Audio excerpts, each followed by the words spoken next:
In a world shaped by crisis, hope can be more than optimism. It can be a practice. Welcome to the Diaries of the Bertha Accelerator. This series brings together changemakers, advocates, storytellers, and organizers who came together in Istanbul at Postane, hosted in collaboration with Bertha Spaces and Bertha Foundation. Throughout the series, we ask how hope-based communication can help us imagine stories of possibility while staying grounded in reality, and explore how new narratives can be born in the midst of crisis. In this episode, community radio practitioner and radio workshop program associate Sammy Ramodike and activist journalist and communications director Thembela Ntongana, both from South Africa, reflect on the personal and professional costs of telling urgent stories. Drawing from their lived experiences, they explore the pressures journalists face to break news at all costs, and how this can expose them to trauma, threats, and emotional harm. Together, they discuss the importance of newsroom accountability, setting boundaries, and prioritizing mental health, calling for a culture of journalism that protects not only the story, but the storyteller. Welcome to our podcast, Breaking News, Not Ourselves. And my name is Sammy Ramodike, broadcasting live at Postane Studios, all the way in Turkey. Thank you, Sammy. My name is Thembela Ntongana, all the way from Cape Town. Kaya, Bahlangane eTurkey, Yes. doing podcast. And we're talking everything journalism, everything being a journalist, telling our stories. But before we share our stories, let me give you a quick background of who's Sammy and what is Sammy all about and what brings us here.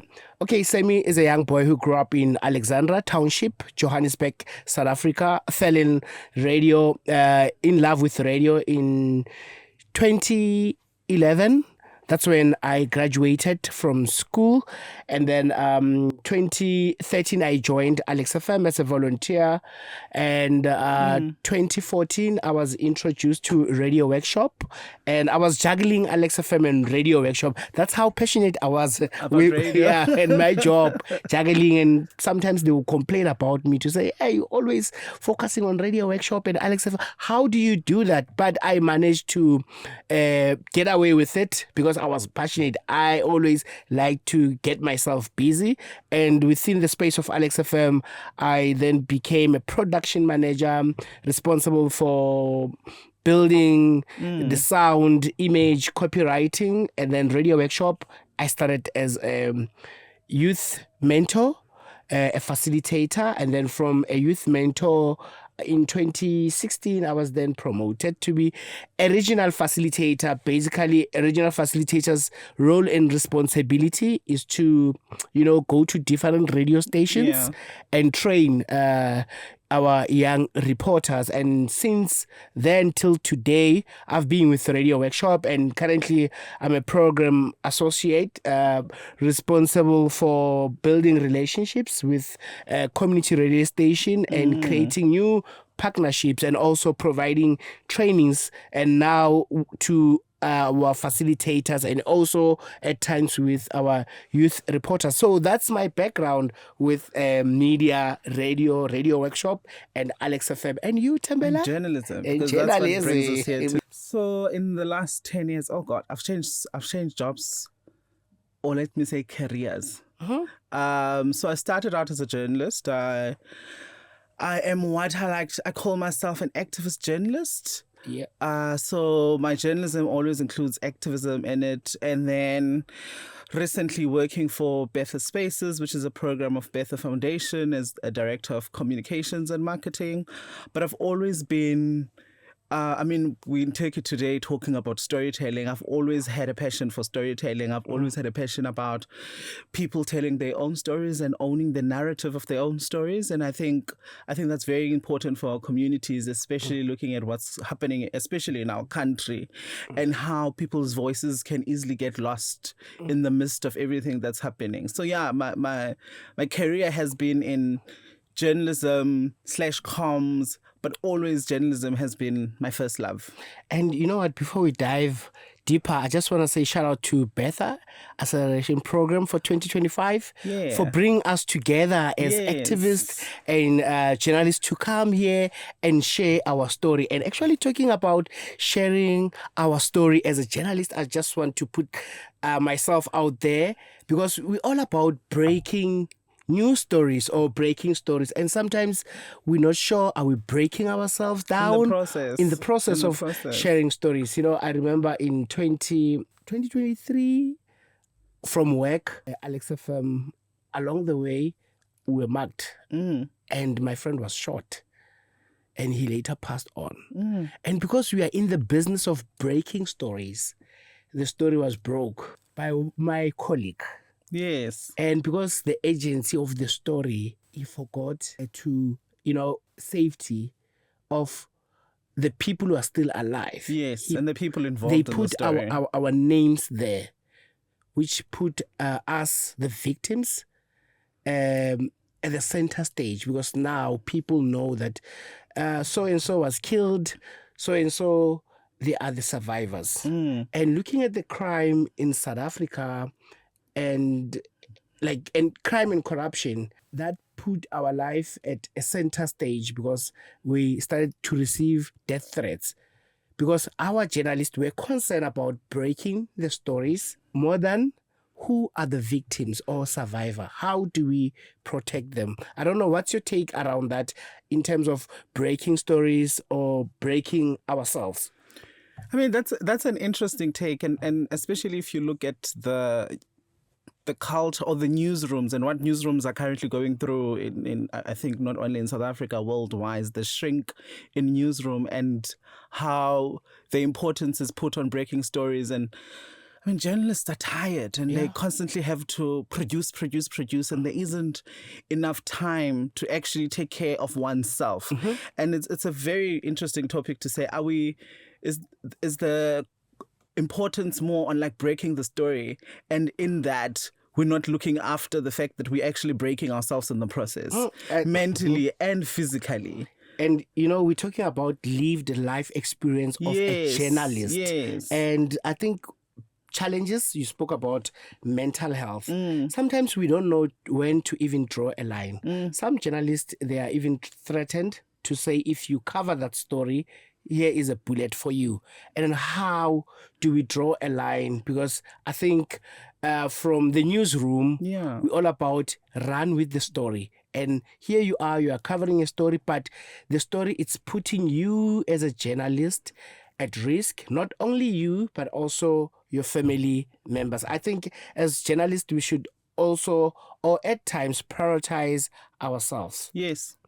And also, I think, Sammy, looking at your story and going through that and losing someone, because you didn't only just lose a journalist, you lost someone that you worked with, someone that was close to you.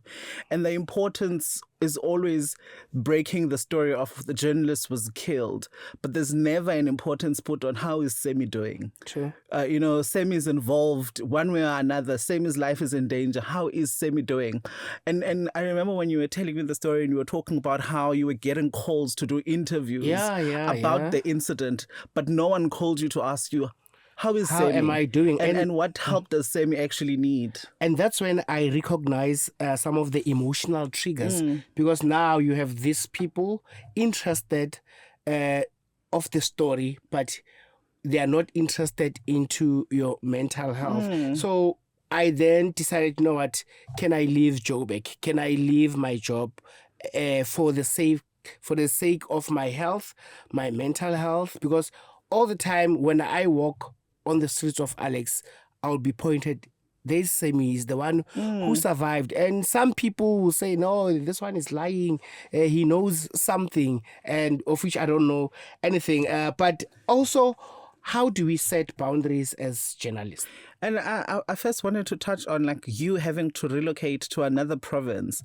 And one would look at it as, at least you're safe now, you've moved away, but not looking at the additional impact that has had on you, because imagine having to leave a place that you grew up in, a place that you know, where your friends are, where your life is, basically to move to another province to start afresh. And that's additional trauma to the trauma that True, you're already true. having, but you're not getting that support. You're not getting, especially from the newsroom that you work with, like getting support where someone actually says to you, you know what, Osam is going through all of these things, having to relocate, going through like getting threats and all of these things, and it is because of a mistake we also made, taking accountability. Like, how do we get to that place where newsrooms also take accountability for what journalists are going through? You know, I think it's high time that the media sector will start valuing journalists. And to be honest, I was cut out of payroll to say we can't pay someone who's staying at home. But little did they understand how it's adding up. Why are you at home? Into my mental health, instead of providing support or exploring means of how can we integrate you back into your work and explore technology. Is it possible to work from home or what? So they decide, no, we're going to cut you until you are ready. You'll come back. How can I be ready when the case is still pending? You see, but not only that, there are other journalists who are facing similar challenges. Some, it's like I said earlier on, death threats. Some, they are even underpaid. Yeah. And, that can also cause financial, I don't know how to call it. Yes. Mental health on its own. I think they overlook the work that we do. Their interest is on Get the story. Breaking stories. Yeah, and maybe share in closing, what is it that we need in the newsroom so that maybe we can improve, or they can improve the services that our newsroom is offering to journalists, and so that also as journalists, when do you know to say I'm okay not to be okay, or I'm okay, I'm not gonna cover this story, or this is safe for me to talk about, or this is safe for me to break as a story. And I think, firstly, just to talk about my experiences with the newsrooms that I worked in, I think I was one of the lucky few journalists who worked in 2 newsrooms in South Africa that really cared. They really cared about one's mental health. They really cared about one's safety. And one of the first thing I would like to suggest as like a way forward is for us, not only newsroom, for us as journalists to also be open to have the conversations. Let's have the conversations about how we're feeling. Let's have the conversations about how safe the spaces are. Let's have the conversations about what it is that we need. Yes, we need higher salaries because, yes, most journalists are underpaid, but we also need mental security. We need mental health. We need places that actually understand the importance of mental health, and catering to mental health, and just your emotional well-being being taken care of. I think it's very important. I think opening up a space for conversation and opening up programs where journalists can go to and have these conversations and get the help that they need. And there's so much stereotype around mental health issues, and making sure that there's privacy within that. One is not labeled unfit or unable to do the job because they feel a certain way. They feel overwhelmed, that they feel discouraged because of the things that they go through.